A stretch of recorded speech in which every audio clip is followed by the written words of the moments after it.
ওদেরকেই নিয়ে এলেন। একদম উনি বলছেন আমি কেন ওনার কথার উত্তর আমি কেন দেব? ওরা এমএলএ এমপি হয়ে গেল তো ওদের কথার উত্তর দিতে হবে? কোথায় লেখা আছে? কে ঠিক করে দিয়েছে যে ওদের কথার উত্তর দিতে হবে? আচ্ছা, পুলিশের এত তৎপরতা কেন? কিসের জন্য? কি কারণ? মুখ্যমন্ত্রী যদি বলে প্রেমের কেস, মুখ্যমন্ত্রী যদি বলতে পারে যে এটা ও প্রেগনেন্ট ছিল কিনা দেখতে হবে, মুখ্যমন্ত্রী যদি বলতে পারে যে পয়সা দিয়ে দেবো, তাহলে তার ছানাপোনারা এর থেকে বেশি কি বলবে? তৃণমূলের কাছ থেকে আমরা বেশি কিছু আশা করি। মন্ত্রী স্বপন দেবনাথ তিনি বলছেন মহিলারা রাত জাগো আন্দোলনে গিয়ে মদ কিনছেন এবং সেটা পাহারা দিচ্ছেন ওনারাই, নিজেকে পাহারাদার দাবি করে জুনিয়র ডাক্তারদের। পাহারাদার তো বিজেপি ছিল, তৃণমূল কবে থেকে পাহারাদার হলো? এই যে এমন একটা কথা যে মহিলারা নাকি মদ কিনতে যাচ্ছে, কি বলবেন? একজন মন্ত্রী বলতে পারেন? মুখ্যমন্ত্রী যদি বলে প্রেমের কেস, মুখ্যমন্ত্রী যদি বলতে পারে যে এটা ও প্রেগনেন্ট ছিল কিনা দেখতে হবে, মুখ্যমন্ত্রী যদি বলতে পারে যে পয়সা দিয়ে দেবো, তাহলে তার ছানাপোনারা এর থেকে বেশি কি বলবে? তৃণমূলের কাছ থেকে আমরা বেশি কিছু আশা করি না, তাই ওদের কথার আমরা গুরুত্বও দিই না এবং আমরা ইগনোর করছি। আজকে সাধারণ মানুষ রাস্তায় নেমেছে, লড়াই চলবে। বলছি সৌগত রায় বলছেন, সাংসদ সৌগত রায় আবার সে ওদেরকেই নিয়ে এলেন। একদম উনি বলছেন আমি কেন ওনার কথার উত্তর আমি কেন দেব? গ্রামের সাধারণ মানুষ কি বলছে, রোগীরা কি বলছে, ডাক্তারবাবুরা কি বলছেন, রাস্তার পথ চলতি মানুষ যারা লাখ লাখ কোটি কোটি মানুষ পশ্চিমবঙ্গের রাস্তায় নামছে তারা কি বলছে? পশ্চিমবঙ্গের বাইরে গোটা দেশ জুড়ে, গোটা দুনিয়া জুড়ে পশ্চিমবঙ্গের নাম নিয়ে রেপিস্ট আর মার্ডারারদের যারা অভিযুক্তদের শাস্তি চাইছে তারা কি বলছে? মানে ওরা এমএলএ এমপি হয়ে গেল তো ওদের কথার উত্তর দিতে হবে? কোথায় লেখা আছে? কে ঠিক করে দিয়েছে যে ওদের কথার উত্তর দিতে হবে?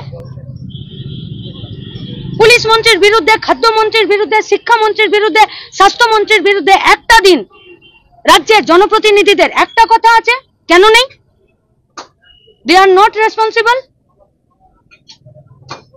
রুরাল হেলথ সেন্টার গুলোতে গ্লাভস পাওয়া যাচ্ছে না, চোখের ছানির অপারেশন হচ্ছে না, টিবির ওষুধ পাওয়া যাচ্ছে না, দে আর নট রেসপন্সিবল। খেলো দিলো, দুপুরে ভাত ঘুম দিল, বিকালবেলা 4টে প্রেসকে ডেকে নিল আর 5টা বাইট দিয়ে দিল, তার পিছনে দৌড়াতে হবে? ক্ষমা করবেন, আমি খুব এগারলি ক্ষমা চাইছি আপনাদের কাছে। পশ্চিমবঙ্গের মানুষ রেগে আছে, পশ্চিমবঙ্গের মানুষকে আর খেপাবেন না, বিপদ হয়ে যাবে। अपना माथा टेक दे और जो लोग प्रतिवाद करते हैं उन सभी को जेल में भर दे। अच्छा, পুলিশের এত তৎপরতা কেন? কিসের জন্য? কি কারণ? পুলিশের এত তৎপরতা তো 14 তারিখ কার্যকর যখন ভাঙচুরের জন্য 20-22 জন, 30 জন, 35 জন, 40 জন লোক ঢুকে গেল, তখন তো পুলিশ পিঠ দিখাकर भाग रहा था আর বাথরুমে গিয়ে নিয়ে আর খিল লাগিয়ে দিয়েছিল। তখন তো পুলিশকে দেখতে পেলাম না। আছে আমাদের কাছে ভিডিও ফুটেজ, কেউ হই করেছে আর পুলিশ পালাচ্ছে দৌড়ে, মুশকিল ব্যাপার। क्यों पुलिस सेमिनार हॉल को तोड़ा? पुलिस ही तो तोड़ा। পুলিশের সামনে যদি কেউ ভাঙে আর পুলিশ যদি তাকে না আটকায় আর সে যদি বাথরুমে ঢুকে থাকে, তাহলে পুলিশ তাকে ভাঙতে দিয়ে নিজে বাথরুমে রেস্ট নিচ্ছিল। পুলিশ এত তৎপর কেন যে একটা সিভিক ভলেন্টিয়ার একটা হসপিটালে রাত 3টের সময় बाप का जमींदारी समझकर वो 4 माला 5 माले का बिल्डिंग में वो घूमता रहा। अरे पुलिस रातेर बेला गान शुने घुमाচ্ছিল নাকি?